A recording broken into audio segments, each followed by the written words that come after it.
So did you like, that's one thing that I mentioned, I think Professor Rodwin mentioned in a previous class of him. So the result, also the doctors can be, because we always end up talking about doctors can. We've been reporting here on healthcare around the world. We've examined healthcare systems for more than 20. So loud too. Wait.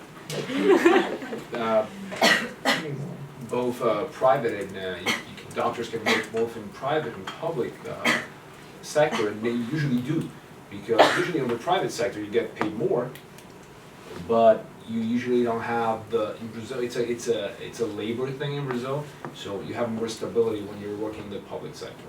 You cannot get fired for that easily, so people get usually they get they work in both systems. And also for some of these hospitals, the hospital from my university, the University of São Paulo, is the biggest hospital in Brazil, one of the biggest in the world. Very great hospital, great quality of care. People come from different states, because they want to get treatment there. And that's another thing that we could talk. They had they created this legislation a few years ago saying that now people cannot go to any well, if it's an emergency, yes. But to get basic care, primary care, or procedures that can wait, they have to go to hospitals that are assigned for their region to prevent this from happening. People used to come, I had a case of a patient that died, a young girl, 16, and they arrived, I was finishing my shift, she arrived dead. We tried, but there's nothing to do, she was dead. And we tried to figure out what happened. They drove her from Minas Gerais, a small city in another state, so they drove for like 7-8 hours to bring her to the hospital, because when she got to the public, small public hospital in her city, they said, oh, we don't know what's happening, take her to São Paulo. It's like their first answer. So they drove her there, and she died on the way. And she was diabetic, type 1, and they didn't know. And they didn't make it, well, she's very young, it was like the beginning of her disease. And if they had given her a glass of orange juice, she would be alive. But instead, the first reaction was take her to São Paulo. So that those things are not happening anymore, because now you have this legislation of, and it is one of the things that the family health program is focusing, is like reaching out to these people and finding, listen, maybe trying testing for diabetes and just trying to prevent things like this from happening. So, I don't know if you answered already, but so what do you think, oh, sorry. No, I'm just going to go back, Yes. before we Sure. you go back to this case, because it's one, can you generalize from that case that hospitals should never refer to the more important hospital?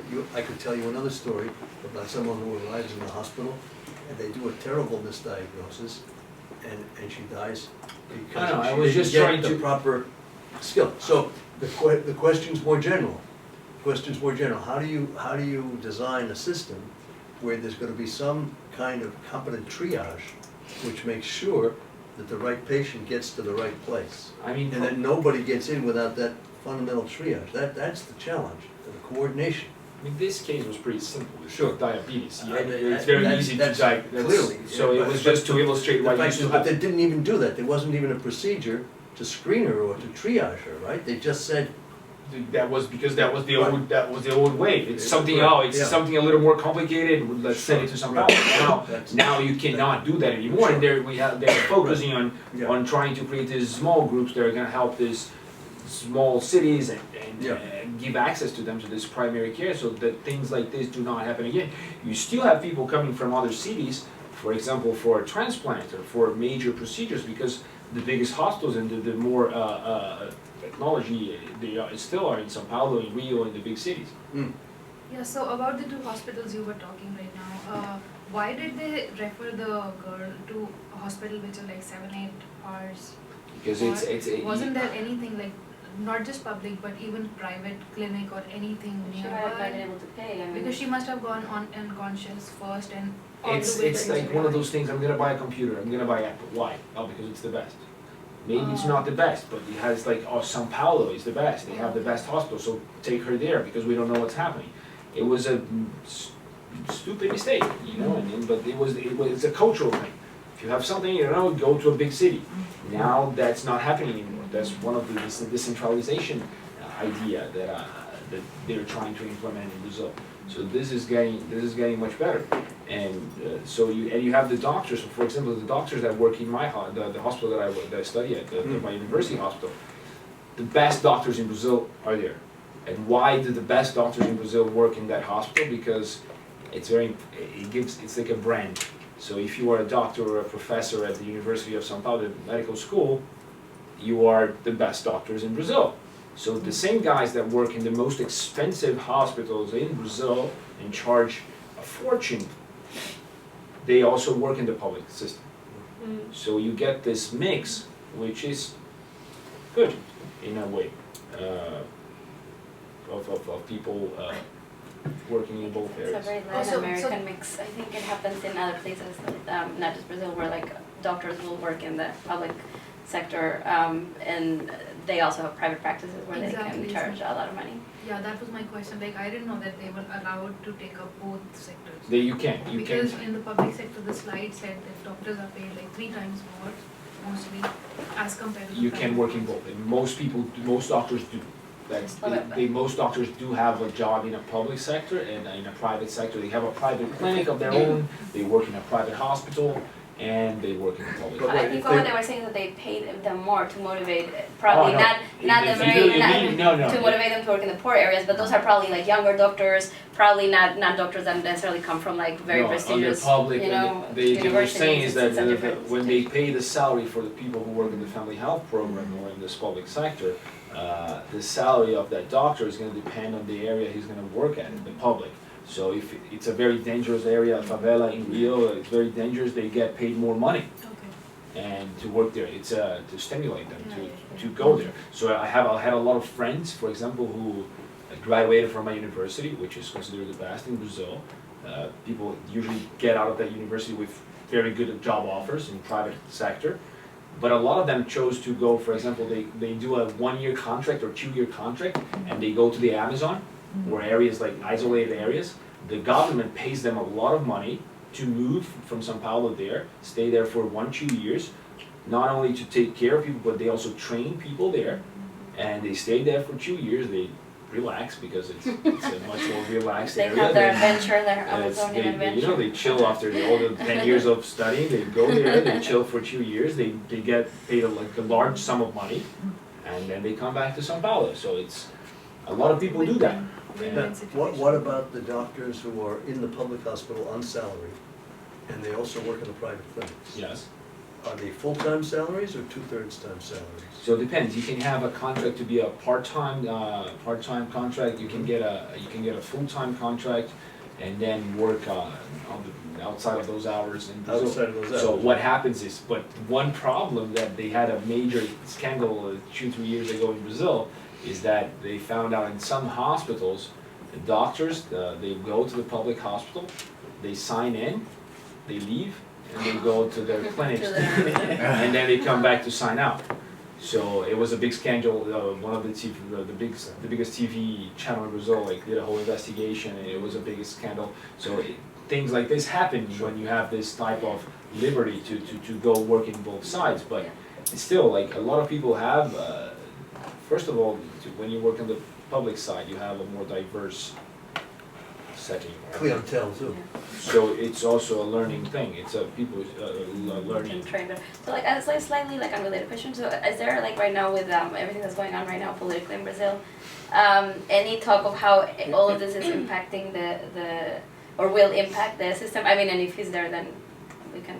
Sorry, I just got. No, you just got the message. No, don't worry about it. So again, I was just wondering, given what's happening in Brazil right now, like the political situation and the possible impeachment and all that, like, has there been, like, what's the conversation about how that might impact the health system or? Well, it's like, independent because they have the Ministry of Health. Right. And the Secretaries of Health. So who manage?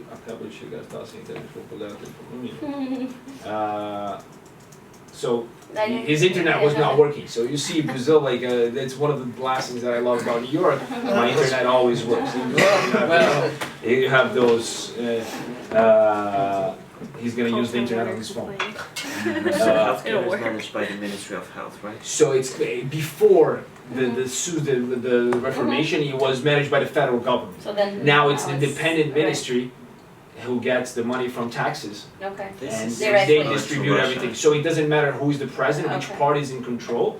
I mean, the Ministry of Health still have their, of course, they nominate the Ministry of Health, yes, but it's independent. Okay. So it's, and since, for example, the party that is in power in the federal government is not the same party who is in power in the state of São Paulo, for example. Right. So it doesn't matter. Like- No, they have to send the money. They can't say, I'm not gonna send you the money because you Right. didn't vote for my party. So Right. there's like regulations for that type of stuff. So, of course, a mass like it is right now, I mean, my Right. mom, I just talked to my mom today and she said, on the weekend, we cannot leave the house because Yeah. they're gonna have like big Huge manifestations manifestation, on yeah. pro-impeachment in São Yeah, Paulo. I So, talked to, I have a friend who lives in São so Paulo. She was telling me it's a the big same mess right now, but everything still works because it's independent of the presidency. thing. But just try to generalize from this specific case, because this is not unique to Brazil. This is like similar to Moscow. It's going to be similar to Moscow, this is an issue in China, this is an issue in India, this is an issue in Britain, it was a big issue. The British resolved it in a slightly different way. They had full-time consultants at the time of the creation of the National Health Should I Service. call him? Yeah, can we wait two 2 minutes? Yes, yes. They'd be just to And then make you the make an parallel. introduction or? You Okay. Anna and Bevan said we're gonna stuff their mouths with gold. And they paid them very high salaries for full-time consultants in the hospital. Then they allowed some consultants to have two-third time contracts. When you say And consultants, that means- do you mean medical doctors? in the Consultants, British I mean system? salaried medical doctors working in the hospital, we call them consultants. Two-thirds time, they have an option of working outside. For those who work inside full-time, they gave them private beds. So they could have 3% of their beds private and take private patients in the public hospital. Same thing in France. In France, they had the hospital, the doctors coming in, going to the private clinics. How do you beef up the public hospitals? We can ask them that because that's going to be one of the challenges. Well, what they did there in 1958, when de Gaulle was president, they had a very strong state. They said, all right, we're going to give you two salaries, we're going to double you. We'll give you one salary for the professor for taking care of patients and a second salary for being professors. Nobody in the public service has two salaries. But you're going to have three functions: research, teaching, and care. And you can have, if you're a professor, a private bed in the public hospital. And if you're not a professor and you're not full-time, we can hire you two-thirds time or half-time, and then you can work outside.